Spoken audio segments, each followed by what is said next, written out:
Hello everyone, आप सभी का स्वागत है द लैब बुक में। आज हम बात करने वाले हैं कलेक्शन ऑफ ब्लड की, कितने प्रकार का होता है और इसको कैसे परफॉर्म करते हैं। तो हम बात करने वाले हैं स्किन पंचर। स्किन पंचर क्यों करते हैं और इसकी आवश्यकता हमें कब क्यों पड़ती है और कब पड़ती है। तो देखते हैं कि this method is commonly used in infants. मतलब ये मेथड ज़्यादातर बच्चों में यूज़ किया जाता है। एंड छोटे छोटे बच्चे होते हैं, स्मॉल चिल्ड्रन। इसमें जिस बच्चों में या इन्फेंट जो नवजात शिशु होते हैं उनमें जब हमें स्मॉल ब्लड की रिक्वायरमेंट होती है, ठीक है, तो हम स्किन पंचर खासकर बच्चों में करते हैं। It is suitable for the cell count. ये जो स्किन पंचर होता है जो इन्फेंट्स में या स्मॉल चिल्ड्रन में जो सेल काउंट के लिए सूटेबल होता है। एस्टिमेशन हीमोग्लोबिन, बच्चों में जो हीमोग्लोबिन देखना होता है तो उसके लिए भी अच्छा रह माना जाता है, ठीक है। और डिटर्मिनेज हेमाटोक्रिट। हेमाटोक्रिट मतलब एसटीसी या पीसीबी, ठीक है। बच्चों में एसटीसी पीसीबी देखने के लिए ये स्किन पंचर किया जाता है। वो जो बच्चों का जो एसटीसी और पीसीबी होता है वो माइक्रो मेथड से होता है, ठीक है। ये हमेशा याद रखना कि बच्चों में जो पीसीबी परफॉर्म करते हैं ओनली वो माइक्रो मेथड से करते हैं, ठीक है। And preparation of blood film की आवश्यकता पड़ती है बच्चों में। जब अपन स्लाइड से जब ब्लड फिल्म का स्मेयर देखते हैं तो स्किन पंचर के थ्रू स्लाइड्स पे ही डायरेक्ट और ब्लड एक ड्रॉप डाल के और अपन स्लाइड खींच सकते हैं, ठीक है। उसके लिए अच्छा रहता है। और इसकी आवश्यकता और किस किस में पड़ती है, क्यों करते हैं हम, ये सब जानकारी हम इस वीडियो में देंगे आपको। The blood obtain by the skin puncture also called is capillary blood. देखो, जो स्किन पंचर से जो ब्लड निकाला जाता है उसको हम कैपिलरी ब्लड बोलते हैं, ना कि वीनस ब्लड। वीनस ब्लड नहीं बोलेंगे, को वीनस ब्लड ब्रेन से नहीं निकाला जा रहा, ये ओनली निकाला जा रहा है तो स्किन से निकाला जा रहा है, इसलिए हम इसको स्किन पंचर बोलते हैं। और ये कैपिलरी ब्लड होता है, ठीक है। It is mixture of the blood from capillaries. It is the mixture of blood from capillaries, venules and arterioles. ये मिक्सर होता है सभी का। It is contain tissue fluid. इसमें टिश्यू फ्लूइड्स भी रहता है, ये हमेशा याद रखना, ठीक है। अब हम बात करते हैं अडल्ट की। In adult blood is obtain from side a ring और मिडिल फिंगर, ठीक है। Sides of ring and middle finger और द ईयर लोब्स। जब बड़ों की बात आती है, अडल्ट की बात आती है, उसमें रिंग फिंगर या मिडल फिंगर से या फिर ईयर लोब से, ठीक है, ब्लड को निकाला जाता है। In infant is collected from the heel. बच्चों में हील्स माने पैर से निकाला जाता है ब्लड, ठीक है। और lateral and medial aspects and plantar surface is great toe, ठीक है, ग्रेट टॉय, ठीक है। जैसे आप देख रहे हैं ना कि ऐसे जो लेटरल मेडाइन है, मिडल और मिडल प्लेटर सरफेस, ठीक है, ठीक है। अब इसमें अब अपन बात करेंगे द पंचर साइट। अब हाँ, जब ब्लड अपन लेते हैं तो अपन को क्या क्या प्रिकॉशंस रखने चाहिए और क्या सावधानी बरतनी चाहिए, वो सब हम अब इसमें बात करते हैं। देखते हैं कि the puncture site is clean. Puncture site को जब हम ब्लड लेने से पहले क्लीन करेंगे विथ 70% एथेनॉल। ये कंपलसरी है। अगर आप पंचर नहीं करोगे तो ब्लड कंटामिनेशन हो जाएगा और जो पेशेंट्स है, जो बेबी है या जो भी अडल्ट है, उसमें इन्फेक्शन के चांस ज़्यादा बढ़ जाते हैं, ठीक है। Other suitable disinfectant after dry. जब तक वो एथेनॉल यूज़ किया है जब तक ड्राई ड्राई होने दो उसको। एंड पंचर, ठीक है। Sufficiently deep allow free fall of blood. मतलब उतना ही उसको डीप उसको चुभोना है, इसको निडल्स है उसको उतना ही, ज़्यादा नहीं। ज़्यादा करोगे तो दर्दनाक हो सकता है और ज़्यादा ब्लड भी निकलने की मात्रा वो जो बंद नहीं होगा ब्लड आना, ठीक है। ठीक है, made with sterile dry and disposal lancet. जिससे अपन इसको भेद रहे हैं या मतलब इसको चुभो रहे हैं इस ब्लड निकालने के लिए, विड्रॉ करने के लिए, तो जो जो उसमें लेंसेट्स ज़्यादातर यूज़ किए जाते हैं। ज़्यादातर देखा जाता है वो सिरिंज, जो एक्सपर्ट्स होते हैं वो सिरिंज से ड्रॉ कर सकते हैं, लेकिन ज़्यादातर लेंसेट ही यूज़ किया जाता है, ठीक है। तो अपन देखते हैं कि कैपिलरी ब्लड की कलेक्शन साइट्स क्या क्या होती हैं।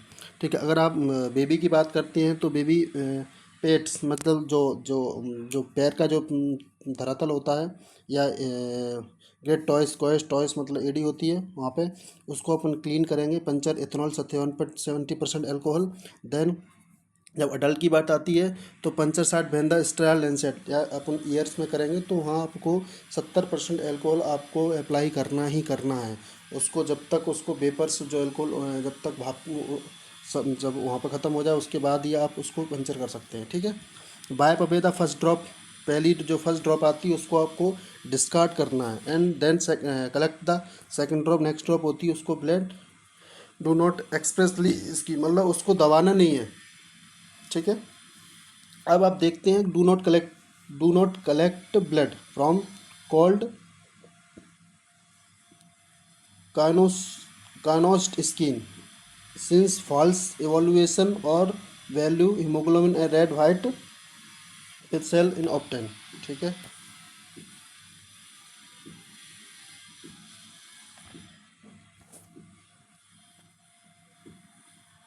ये अपने बात करी थी स्किन पंचर की। अब आप बात करते हैं वीनस ब्लड कलेक्शन, जो वेंस के थ्रू कलेक्शन होता है हम उसकी बात करते हैं। ठीक है,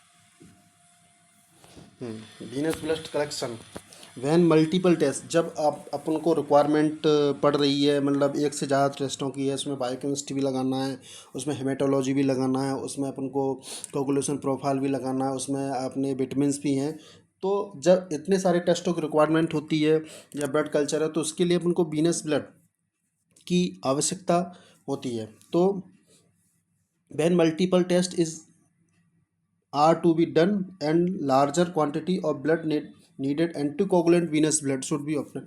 इसमें एंटीकोगुलेंट युक्त जो जिसमें ब्लड ड्रॉ करते हो एंटीकोगुलेंट की वायल होती हैं उसमें लेते हैं। ठीक है, ये anticoagulant blood venous blood anticoagulant युक्त रहता है, मतलब जब लेते हैं तो उसमें मिक्स रहता है एंटीकोगुलेंट वायल्स में तो मिक्स हो जाता है। इससे वो उसमें एंटीकोगुल जिसमें एंटीकोगुलेंट नहीं है तो क्लॉटेड ब्लड है, क्लॉटेड ब्लड चाहिए सीरम निकालना है। और हेमेटोलॉजी में एंटीकोगुलेंट रहता है, ईडीटी रहता है, या अपन कोगुलेशन में सोडियम सिट्रेट रहता है, या फिर शुगर के लिए करते हैं तो सोडियम फ्लोराइड्स की वाल रहती है, ग्रे टॉप रहता है वो। ठीक है, अब वीनस ब्लड कलेक्ट कैसे करते हैं, इसके मेथड्स की आप बात करते हैं तो देखते हैं जानते हैं मेथड्स कैसे क्या क्या करना है।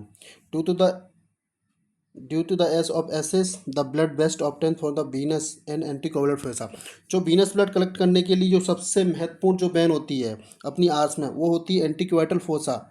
ये क्वेश्चन आता है कि हम वीनस ब्लड कलेक्ट किस बैन से करते हैं तो वो एंटीकोएटल फोसा होती है। ये रबर, ठीक है ये रबर टर्निक्यूट, एक रबर टर्निक्यूट होता है उसको अपन अप्लाई करते हैं अपर आर्म पे अप्लाई करते हैं। ई शुड नॉट बी टाइट, उसको ज़्यादा टाइट नहीं करना है। Should not be remain in place the more than 2 minutes, और उसको उस स्थान पर 2 मिनट से ज़्यादा उसको बांध के नहीं रखना है। ठीक है, देन अपन जैसे उसको बांधेंगे, बांधने के तुरंत बाद वेन को फील करेंगे, फील करने के बाद हम ब्लड ड्रॉ कर लेंगे। ठीक है, अब अपन को पेशेंट को पूछना है मेक फिट है कि नहीं है, उसको कोई प्रॉब्लम तो नहीं हो रही है। ठीक है, ये पेशेंट को अपन को पूछना है। देन उसके बाद बैन पंचर साइड को क्लीन करेंगे 70% एल्कोहल में, और अलाउ टू ड्राई होने का वेट करते हैं, थोड़ा सा वेट करते हैं, अपने आप ड्राई हो जाता है। ठीक है, select the vein the compressing and pulling soft tissue belong the puncture side in left hand, अपन दूसरे हाथ से अपनी वेन्स को उसको फील करेंगे, देखेंगे वेन कितना कितना डीप है और वेन कैसा है। ठीक है, अब थोड़ा फास्ट हो रहा होगा, मैं शुरुआत कर रहा हूँ पढ़ाने की, आपको लगेगा थोड़ा ज़्यादा फास्ट पढ़ा रहा हूँ तो उसके लिए सॉरी, मैं आगे कोशिश करूँगा। अब क्या करते हैं, sterile and disposal needles or syringe should be use. अपन जब ब्लड को अपने वेन को फील किया, देखा कि वेन का डायरेक्शन कैसा है, वेन कैसी है, पतली है या फिर मोटी है, प्रॉपर है या नहीं है, डीप कितना है, तो उसके लिए अपन ब्लड को विड्रॉ करने के लिए अपन डिस्पोजल निडल्स या सिरिंज यूज़ करते हैं, लेते हैं। Needles size should be, needle का जो साइज होता है 90 to 21 गेज इन अडल्ट में पूछ लिया जाता है क्वेश्चन, अडल्ट में जो निडल का साइज यूज़ करते हैं 90 से 21 गेज रहते हैं। 23 गेज इन चिल्ड्रन। ठीक है, 23 या 24 गेज इन चिल्ड्रन। ठीक है, when puncture performed with the valve through a needle up and long the direction of the when की डायरेक्शन को फील करना है, उस हिसाब से अपन को निडल उसमें प्रिक करनी है, ठीक है। ब्लड इज विड्रॉ, ब्लड को ऐसे नहीं करना है, ब्लड अपने उसको निडल में उसको निडल को उसमें वेंस में डाला और डालने के बाद एक सीधा प्लम्बर को खींच दिया, ऐसा नहीं करना है, ठीक है। उसको स्लोली स्लोली विड्रॉ करना है। Pulling the plunger quickly can the causes haemolysis and collapse the vein, और जैसे ही विड्रॉ हो जाए उसके बाद प्लम्बर को उसको क्विकली बाहर निकालना है और हीमोलाइसिस होना, कोलैप्स होने से रोकना है, ठीक है। एकदम उसको खींचना नहीं है, खींचोगे तो एकदम उसका प्रेशर एकदम हवा मतलब कि जैसे खींचोगे तो वेन कोलैप्स हो सकती है, ठीक है। Tourniquet should be release soon the blood willing follow into the syringe, tourniquet को ब्लड ड्रॉ होने के बाद तुरंत ही उसको बाहर निकालना है, और ठीक है। अब अपन को प्रिकॉशंस क्या क्या बरतनी, ये सबसे मेन चीज़ है कि ब्लड विड्रॉ करते टाइम पे अपन को प्रिकॉशंस क्या क्या बरतनी होती हैं। तो blood is never collected from the intravenousness from the arms being used in the intravenous line, मेरे को भी समझ में नहीं आ रहा। Since it diluted to the blood sample, blood is not collected from the sclerosed vein from the air haematoma, ठीक है। कॉम्प्लिकेशन, ठीक है, फेलियर और obtain blood the happens when is missed to excessive pull the apply then the, कभी कभी क्या होता है कि अपन को ब्रेन नहीं मिल रहा है, तो अपन और जो नीडल्स होती है अपन आम में उसको इधर उधर मतलब उसको ट्राई करते रहते हैं कि ब्लड हो जाए, ये नहीं करना चाहिए, ठीक है। ब्रेन कोलैप्स हो सकती है। कॉम्प्लिकेशंस क्या होती है, कॉम्प्लिकेशंस होती हैं कि फेलियर ऑफ ऑप्टन ब्लड, अपन ब्लड लेने में फेल हो गए तो this happens if vein miss हो गया, excessive pull is apply to the needle before the dispensable, अपन को एक्सेसिव पुल नहीं करना है, बैन को तुरंत ही बाहर निकालना है। To avoid haemolysis blood withdraw gradually and one bore the needle should not be used, ठीक है।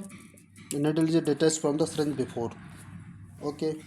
ये अपना पूरा कलेक्शन ऑफ ब्लड था जो हमें आपने देखा और जैसा भी मैंने पढ़ाया।